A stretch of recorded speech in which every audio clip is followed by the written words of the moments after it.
Antonio Antolini como Atole, pero con doble T. Y estoy muy contento de recibirlos otra vez con grandes. Adoradas que estén ahí aplastados a huevonados en su casa este domingo.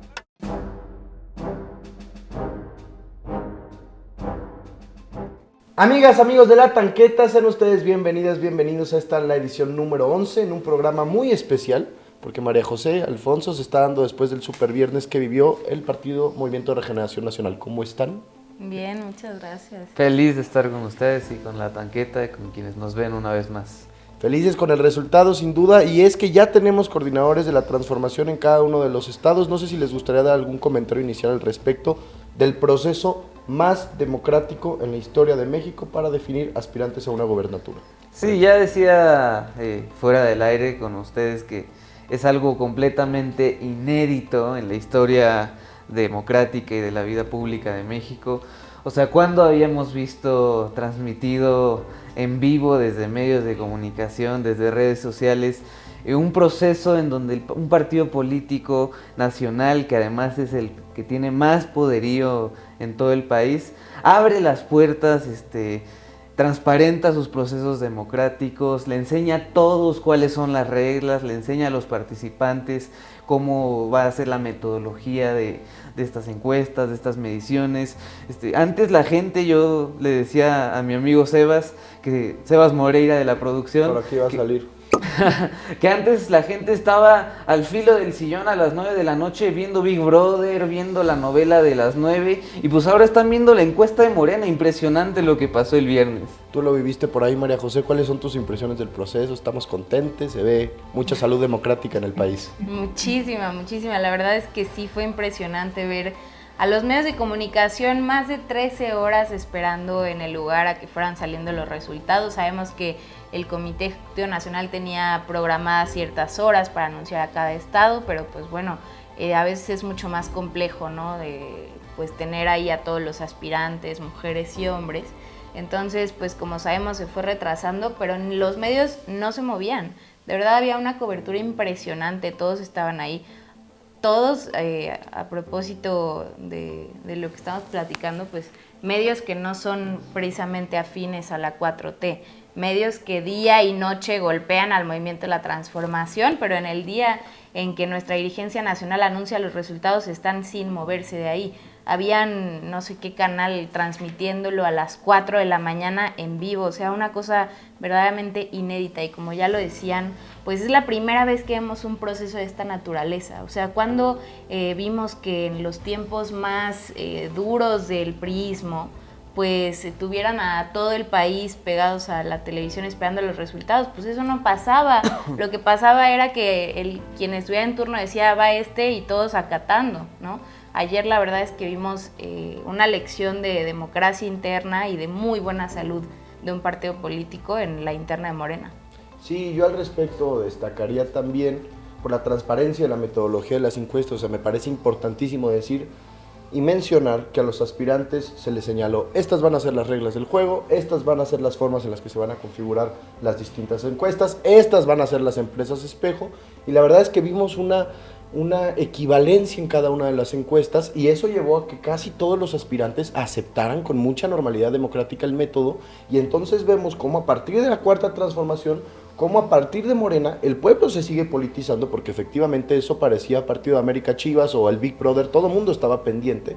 Decían por ahí un gran compañero, Pablo Hernández, que sabes que eres de Morena si un viernes a las 2 de la mañana, en lugar de estar en el antro, en la cantina viendo la película con la novia, el novio, estás viendo los resultados de Morena. Yo creo que eso es a lo que tiene que seguir aspirando a México, que el pueblo siga se involucrando en los procesos internos del partido político más grande y más poderoso de América Latina, y a partir de ahí seguir pensando la reconstrucción de la patria también desde la lógica de lo local.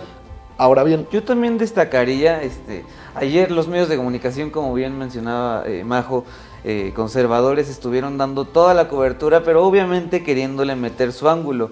Y estuvieron desde la mañana del viernes, insistiendo ahí, metiendo intrigas, que iba a ser Clara Brugada porque había un acuerdo, que iba a ser no sé quién en otro estado porque estaban haciendo un arreglo con Claudia Sheinbaum.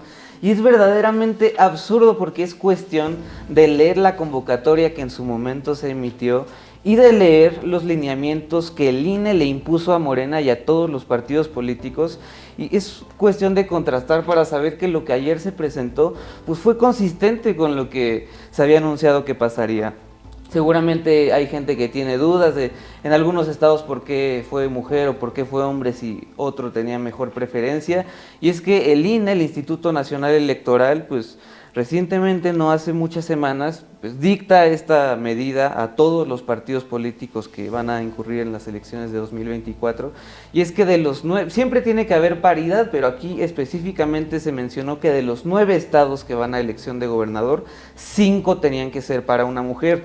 Entonces nada de que Clara Brugada, por poner un ejemplo, en la Ciudad de México fue por un arreglo, fue porque fue, según los números que fueron abiertos a toda la población, una de las mujeres con más competitividad en estos resultados, como también pasó en Guanajuato con Ricardo Sheffield, como también pasó ¿en qué otro estado? Tenemos por ahí Morelos, Margarita González Arabia ganó su encuesta, fue la mujer más competitiva de la entidad. Yo destacaría el trabajo de esta gran dirigente de la izquierda nacional que estuvo en la Lotería Nacional por encargo del presidente López Obrador. En Puebla tenemos que triunfó Alejandro Armenta. No sé si quisieras repasar los estados, María José, hablar un poco de los perfiles, ¿qué te parece? Sí, creo que es importante aclarar esto que menciona Alfonso porque puede ser confuso. Considerando además que tuvimos una transmisión un poco larga a las 4 de la mañana y a lo mejor no todos han tenido oportunidad de escuchar lo que decía Mario Delgado, y ya lo explicaba Alfonso, es que justamente con esta medida de paridad pues sí teníamos que llevar a 5 mujeres candidatas, y pasó pues que en muchos estados, en 7 específicamente, pues quien era más competitivo era un hombre y no una mujer. Solamente 2 estados fueron en los que triunfaron mujeres, ¿no? Ya lo decías tú, también Rocío Nale en Veracruz, que eran quienes entraban, pues por decirlo automáticamente, ¿no? Pero si tomamos en cuenta los demás, los otros 7 estados, pues quien ganó la encuesta fue un compañero. Entonces, pues ahí se tomó un criterio que explicaba Mario Delgado, y es que tomaban preguntas muy específicas de la encuesta a las que les daban más valor, como lo era ¿a quién prefiere usted de candidata, en este caso de la 4T en su estado? Entonces, quienes tenían pues los números más altos a nivel nacional y no específicamente en sus estados, pues eran las mujeres que pues eran las coordinadoras de los comités, como es el caso de Clara Brugada. Hay mucha polémica, ¿no? Porque dicen, es que Omar le ganó por más de 10 puntos, ¿no? Una diferencia muy grande. Bueno, pero Clara Brugada fue de las mujeres más competitivas a nivel nacional, con un 26% en esta pregunta que les digo, ¿no? De ¿a quién prefiere como candidata de la 4T? Sí, por lo pronto hay que decir que el país goza de una inconmensurable salud democrática, que se está atendiendo el derecho a la paridad, porque sí es un derecho. Y en el sentido de lo que mencionaba María José, yo destacaría que una vez presentados los resultados y con estos lineamientos y con estas reglas que ya venían y que se tenían que cumplir, pues absolutamente reconocible y destacable la reacción de absolutamente la mayoría de los aspirantes, de las aspirantes, la primera, y particularmente de quienes, incluso llegando a un primer lugar en su encuesta, pues no es que se les haya pedido nada nuevo, pero aceptan lo que ya habían firmado, cumplen su palabra, aceptan los acuerdos a los que se habían llegado, y reconocer a Omar García Harfuch, que en un primer momento sale y le da todo su respaldo a Clara Brugada, lo mismo con Carlos Lomelí en Jalisco, Ricardo y lo Sheffield. mismo con Ricardo Sheffield en Guanajuato, que son estos casos de los que hablaba María José, que quizás salían más arriba en su encuesta de reconocimiento o de preferencia, pero según las reglas del juego acordadas por Morena y puestas por el INE, pues no fueron los ganadores, fueron las ganadoras, las compañeras que más competitividad tenían. ¿Qué te parece, Alfonso, si nos vamos a un corte? Y ahorita, por supuesto, vamos a seguir platicando de las internas, de cómo se llevó a cabo el Super Viernes del Movimiento de Regeneración Nacional, aquí en el programa favorito de la televisión mexicana y de la familia mexicana también, La Tanqueta. Vamos a enfrentar por primera vez en muchos años una elección sin tener en la boleta a nuestro presidente Andrés Manuel López Obrador. Por eso se requiere el compromiso de todas y de todos, de actuar conforme a los principios, de recordar lo que siempre nos dijo Andrés Manuel López Obrador. Aquí se lucha por causas, no se lucha por cargos, y no hay privilegio más grande que luchar por la felicidad de los que menos tienen y de los que más lo necesitan. Es el momento de que como movimiento cerremos filas, de que hagamos un llamado todas y todos los participantes, sin importar si obtuvimos o no lo que estábamos buscando, a la unidad, a trabajar en favor de conquistar estos triunfos y de ganar la presidencia de la República con la doctora Claudia Sheinbaum Pardo. Muchísimas gracias a todas y todos por su confianza. ¡Que viva la Cuarta Transformación! Unidad, unidad, unidad, unidad.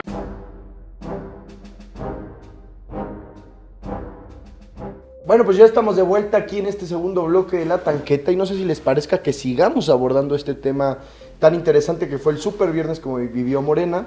Yo destacaría, por supuesto, estábamos en la parte de analizar los perfiles, pues la altura de miras también de compañeras como Verónica Camino Farjat, que cierra filas con el Guacho Díaz para llevar la transformación a esa parte tan importante del país como es la península de Yucatán. Destacar el trabajo de Víctor Mercado, de nuestra compañera Claudia Rivera Vivanco allá en Puebla. Es decir, se está gestando la unidad a través de un método que es absolutamente transparente y democrático como nunca en la historia del país. Y vamos a contrastarlo, pues con los del otro lado, con los del PRIAN. Ahí Marquito ya se está poniendo ¿cuál es la metodología? ¿Cuál es la empresa de la encuesta? La metodología es Alito y Marquito echándose unas chelas y diciendo aquí va este y aquí va el otro. O sea, no hay mayor complejidad metodológica, María No José. creo, porque hay mucha tensión. No sé si quien nos escucha recuerda este video de Xóchitl Gálvez en el que casi se le sale decir que nunca invitaría a su equipo a Alito Moreno. Ya después como que se quiso hacer la loca, ¿no? Que la Virgen le hablaba, pero pues la verdad se escuchó muy claro que iba a decir Alito Moreno. Entonces yo creo que hay muchas tensiones ahí todavía. No sé si lo van a resolver con Vamos más a ver chelas, si nos ponen el clip por ahí del lapsus mental, como le llamó Alito de Xóchitl Gálvez, porque vaya lapsus mental, vamos a verlo a la producción. Primero yo no invitaría a Manuel Bartlett, jamás a mi gobierno, nunca, ni a Y hay que decir, la verdad es que la diferencia en el método de elección surge de cómo conciben la democracia, así como arreglos cupulares en donde los de arriba se pueden poner de acuerdo para imponerle a los de abajo, para imponerle al pueblo, o como si fuera un método abierto en donde la gente tiene que mandar sobre las decisiones internas de un partido. O sea, sería interesante que la producción nos pusiera un cuadrito comparativo, pero la verdad es que no tiene caso, porque en el lado de la oposición no habría nada que poner. O sea, en el lado de Morena podríamos poner que la encuesta, que la metodología, que las empresas, que la paridad, que las encuestas de espejo, etcétera. Y del lado de la oposición, ¿cuál es el método? O sea, también lo mismo pasa exactamente con el PAN Naranja en Jalisco, Movimiento Ciudadano, que aquí en la Ciudad de México venden espejitos haciéndose los progres, pero igual allá nada de que encuesta, nada de que primarias. Enrique Alfaro subió un día en Twitter una serie de tweets, hay un hilo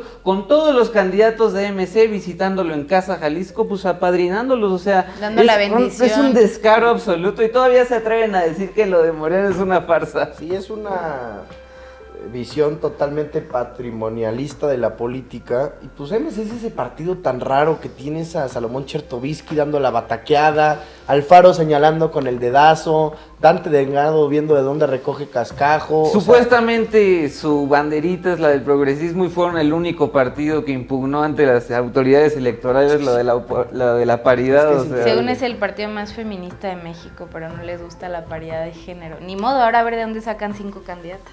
Vamos a ver de dónde sacan a sus cuadros. Y bueno, en Morena estamos muy contentos porque Alma Alcaraz va a ser quien encabece los trabajos de defensa de la transformación en Guanajuato, histórica dirigente, ya fue diputada local.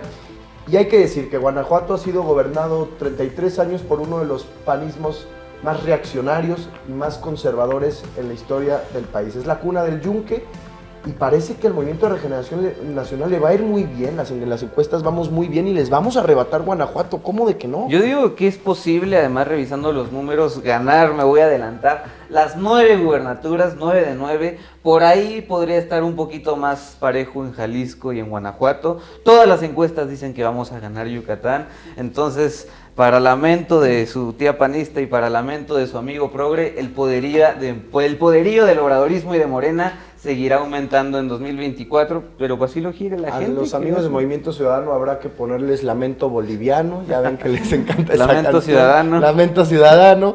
María José, ¿cuáles son tus impresiones al respecto de Guanajuato? También, yo creo, bueno, además de Guanajuato, Sí. no hay que olvidar las lecciones de unidad que vimos el viernes, ¿no? Porque pues había no solamente de afuera, sino uno que otro despistado de acá, de dentro del obradorismo, que le apostaba a la división, ¿no? Y a la ruptura. Y vimos a personajes como Javier May también, que fue los primeros en decir, aquí estamos todas y todos juntos y les vamos a dar una lección de unidad al resto del país. Sí, hubo ahí el viernes un par que salieron como el típico amigo malacopa de yo no reconozco nada, yo me voy, yo azoto la puerta. Con todo respeto, No rompo no se con lo el tomen presidente. personal, por supuesto que aquí esperamos que recapaciten, Claro. pero por favor, o sea, ¿qué es eso que le voy a consultar a las bases? ¿Qué les van a consultar? ¿Si se van al PRI? ¿Si se van a apoyar a Xóchitl Gálvez? Sí, pues ahí están los resultados de sus encuestas también, señores. O sea, hay muchos también se adelantaron unos años. Sabemos que esto de las internas, de las elecciones son carreras de resistencia en muchos casos y pues así es esto. Pero ¿no? vamos a veces compararlo ganas, a veces pierdes. Perdón, Majo, con el perderé. O sea, ahí se agarraban a sillazos para decidir las diputaciones locales.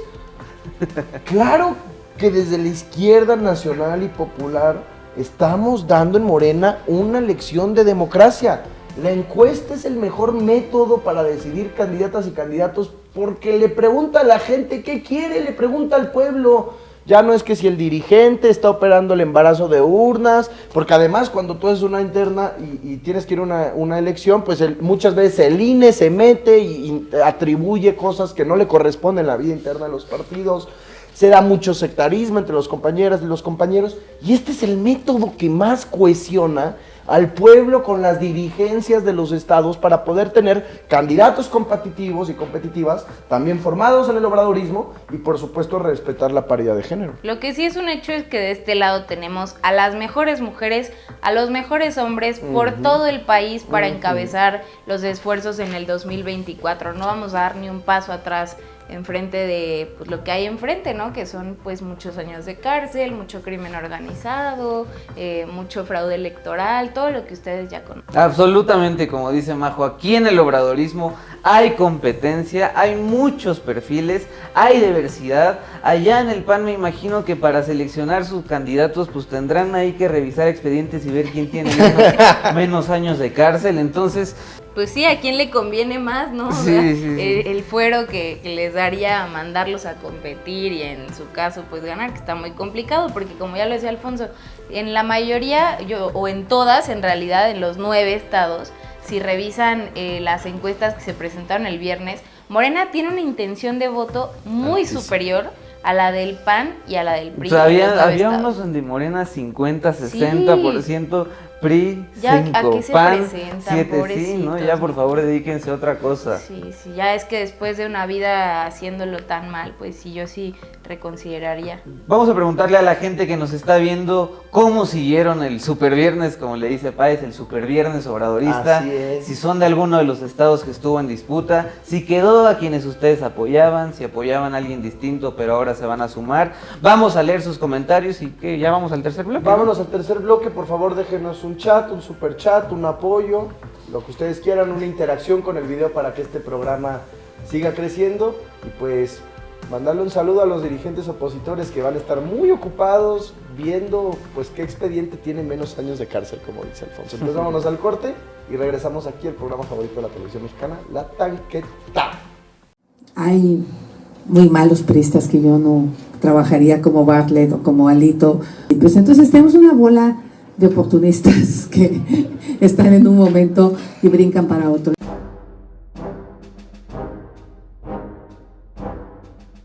Bueno, y vámonos con el último bloque, porque la oposición está muy enojada. Pareciera que cuando por fin hay una fiscalía que hace trabajo conjunto con la Secretaría de Seguridad y Protección Ciudadana, cuando la incidencia delictiva está en su punto más bajo en la historia de la ciudad, cuando la percepción de seguridad está subiendo, cuando el pueblo está volviéndose a dar cuenta sobre las virtudes del obradorismo en una ciudad de innovación y derechos, pareciera que en ese momento la oposición se quiere apoderar a la mala de la fiscalía, condicionando y extorsionando, porque eso es una extorsión lo que le quieren hacer a la fiscal Ernestina Godoy. María José. Pues sí, la fiscal Ernestina Godoy, por primera vez en la historia, en muchos años de esta ciudad, se atrevió a perseguir al cártel inmobiliario. Ustedes ya lo saben, porque aquí en El Soberano pues tenemos al menos un par de años contándoles de este cártel inmobiliario en la alcaldía Benito Juárez. Se ha expandido a otras, ¿no? En Miguel Hidalgo también con la señora Xochitl Gálvez, pero específicamente en la Benito Juárez, que ya Alfonso les contará más a detalle, el cártel inmobiliario pues había sido aparentemente intocable, ¿no? ¿Cuántos años los vecinos llevan denunciándolo? Pero hace 5 años que llegó la fiscal Ernestina Godoy, pues hace 4, porque dura 4 años, pues por primera vez se atrevió, y pues hoy tenemos a un exdelegado, incluso Cristian Bonroerich, en la cárcel. Sí. Pero para meternos más a este tema que adelantaba Páez, ya tú contarás más del cártel porque lo conoces de primera mano en tu alcaldía. Lo que no quieren estos señores es que se ratifique a la fiscal. Y lo que pasa es que con este cambio en nuestra Constitución en la Ciudad de México, pues ahora quien ocupe la fiscalía tiene un periodo de 4 años y tiene derecho a ser ratificado o ratificado. Tiene que obtener la opinión favorable de un consejo ciudadano, no un grupo de expertas y también de no expertos en la materia jurídica. Pero pues cabe destacar que Ernestina Godoy cumplió con absolutamente todos estos requerimientos. Tuvo una cantidad impresionante de opiniones favorables de la ciudadanía que le hicieron llegar al Consejo, y aún así los cínicos y descarados del PRI y el PAN, y también MC y el PRD, digo, aunque sean un poco irrelevantes, pero pues también tuvieron la audacia de decir, no vamos a ratificar a la fiscal de la 4T. Señores, ya lo decía Páez, o sea, ¿cuándo habíamos visto en la historia de esta ciudad niveles de incidencia delictiva tan bajos, y que hoy tengan la audacia de decirle a la gente y a las víctimas, sobre todo, no la vamos a ratificar? Bueno, o sea, también parecía que están en contra absolutamente de la gente. Sí, ya decía Majo, para quienes somos vecinos y vecinas de la alcaldía Benito Juárez particularmente, pues el tema del cártel inmobiliario ha sido sabido entre los quienes ahí vivimos, entre incluso denuncias periodísticas, pero es efectivamente a partir de la llegada de Ernestina Godoy a la fiscalía en la que estos ampones, Santiago Taboada, Jorge Romero, los dirigentes y los líderes de este cártel inmobiliario, los que operaron estas tranzas para hacerse de departamentos en torres de lujo, para construir pisos de más a cambio de millones de pesos para ellos y para sus familias, pues esta gente, a partir de la llegada de Ernestina Godoy, empieza a verse comprometida, porque en efecto ella abre investigaciones contra políticos corruptos, contra exfuncionarios, contra desarrolladores inmobiliarios, y en efecto, después de estos casi 5 años,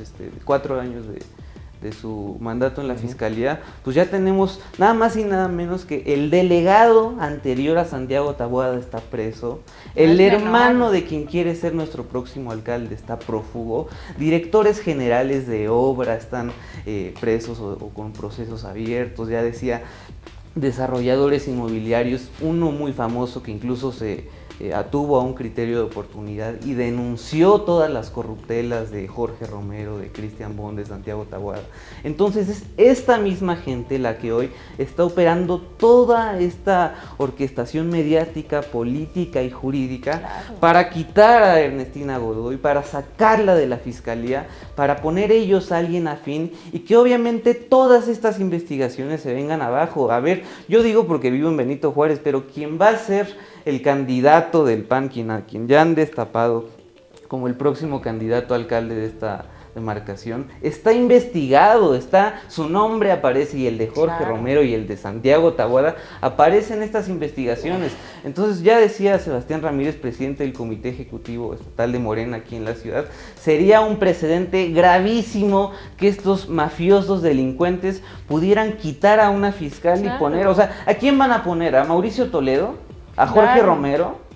O sea, pues por eso también es tan importante lograr el plan C. Siempre regresamos en todos los programas, pero también en los congresos locales hay que lograr esa mayoría, y en el caso de la Ciudad de México, no solo para impulsar las reformas pendientes del presidente López Obrador, sino justo para lo que dice Alfonso, para que ya no tengamos una fiscalía pues sí doblegada a la voluntad pues de unas bancadas que podrían bien, o sea, este asunto se pudo haber resuelto hace algunas semanas si Morena y sus aliados tuviera la mayoría necesaria, y no tendríamos que estar con esta guerra sucia que también, o sea, ya lo adelantaba mediático. Alfonso, pero también a mí me parece muy grave como el PAN Ciudad de México, sus cuentas estas porriles en redes sociales, tienen una campaña de hace mucho tiempo contra Ernestina Godoy y utilizan el tema de las víctimas de violencia de género, incluso feminicidio, para golpearla. Y se les olvida esas personas tan cínicas que quien creó esa fiscalía especializada en feminicidio, derivado de un caso de feminicidio dentro de la UNAM, del cual la UNAM pues se lavó las manos absolutamente del feminicidio de Lesbi, pues fue Ernestina Godoy precisamente, ¿no? O sea, el feminicidio ha disminuido, pero no solo la incidencia, sino también es proporcional la disminución de la incidencia al aumento de vinculaciones a proceso. O sea, no es un discurso, pues, o sea, Hay datos. Hay datos duros porque son proporcionales la disminución a la cantidad de vinculaciones a proceso por estos delitos tan graves como el feminicidio. Y A completamente mí me en el gustaría- sentido, solamente ya para remarcar, es de esto de lo que habla María José. Yo hablaba de los corruptos inmobiliarios porque es lo que más conozco y es lo que tengo cerca, pero yo creo que detrás de esta embestida para quitar a Ernestina Godoy de la fiscalía, como bien menciona Majo, también hay delincuentes de Claro. la más alta peligrosidad, también hay feminicidas o violadores que pudieron haber sido involucrados en procesos o detenidos durante Pues el estos magistrado años. Y no sé Alfonso, si se acuerdan, el el magistrado de la Ciudad de México, acusado de violar a sus hijas. Claro. Las bancadas del PRI, del PRD y del PAN votaron para que ese señor siguiera en su encargo. O sea, de verdad. Esa gente es la que abordemos quiere algo que no esté Ernestina en la Exactamente. fiscalía. Importantísimo. No solo es ya incluso en México el interés de que no esté ella. El New York Times se armó toda una investigación falsa para intentar defenestrarla en contubernio con las bancadas del PAN y del PRI. Es decir, hay que decir que el poder de los medios de comunicación hegemónicos es cada vez mayor para intentar seguir imponiendo los intereses dentro de la agenda pública. Entonces, ya no es la representación popular por medio de los diputados locales quienes pueden llegar a acuerdos para ratificar. No, desde un medio de Estados Unidos de comunicación que responde a sabrá Dios qué intereses, quien pompó, como diría Chicoche, se inventa que Telcel otorgó los datos a partir de documentos falsos para geolocalizar personas de una supuesta carpeta de investigación. Es que es inédito lo que están haciendo. Pero yo creo que tiene todo el sentido, Claro. porque hablando de este tema en particular, yo creo que la Ciudad de México es un granito en el arroz. ¿En qué otro estado, que la gente que nos esté viendo de otros estados, las fiscalías desde donde ellos viven, No, están persiguiendo imagínate. delincuentes, Qué terror. están investigando políticos corruptos? En ninguna, las fiscalías, absolutamente me atrevería a decir que en la práctica totalidad del país, están al servicio del crimen y de las oligarquías. En el caso de la Ciudad de México llega por primera vez alguien que pone a temblar a quienes causan peligro y cometen delitos y sueltan toda esta maquinaria. Entonces hay que denunciarlo, hay que poner mucha atención en lo que está sucediendo en la Ciudad de México con Ernestina Godoy, porque es nada más y nada menos, va a sonar muy fuerte, pero el crimen organizado y el crimen de cuello blanco, Claro. operando abiertamente a la luz del día para quitar a una fiscal. Y a propósito de esto que dice Alfonso de las fiscalías locales, qué bueno que lo traes a la conversación. Porque hay, especialmente ahí en Twitter jurídico y todos estos que son como técnicos de la ley, no hablemos de justicia porque no son más que técnicos de la ley, pues tienen como cierto fetiche con el tema de las autonomías de las fiscalías, ¿no? Les encanta escribir y ríos de tinta hablando de la autonomía de las fiscalías, pero ¿qué nos ha traído eso? Casos también como el fiscal de Morelos, Uriel Carmona, encubridor de un feminicida, que también les hemos platicado aquí en El Soberano en muchas ocasiones, y entonces no les permite ver más allá de su criterio nublado de legaloides y técnicos, pues que justamente tenemos que replantearnos si esta supuesta autonomía, pues a veces no es caldo de cultivo para que sucedan cosas como el cártel inmobiliario en la Claro. Ciudad de México, en otros estados no, ni hablemos de del narcotráfico, de otros tipos de crimen organizado, de redes de trata de personas, como en su momento fue Tlaxcala. En Guanajuato, pues bueno, ni hablemos del señor. Entonces es muy importante, ya para cerrar, que yo, y sí quiero ser muy enfática en esto, que en la Ciudad de México no nos vuelva a pasar esto, que no volvamos a estar en un escenario en el que dependamos de que nuestra seguridad y la impartición de justicia en nuestra ciudad dependa de no sé cuántos señores y señoras del PRI y del PAN que tienen en sus manos pues hoy y la posibilidad de frenar la ratificación de Ernestina Godoy, que no nos vuelva a pasar. Por eso tiene que avanzar el plan C en todos lados, pero específicamente aquí en la Ciudad de México. Absolutamente también. De acuerdo. Preguntarnos, ¿usted le confiaría las llaves de su casa, de su hogar, a un diputado local del PRI y del PAN? Y responderse sí o no. Qué miedo. La verdad es que en mi caso es no.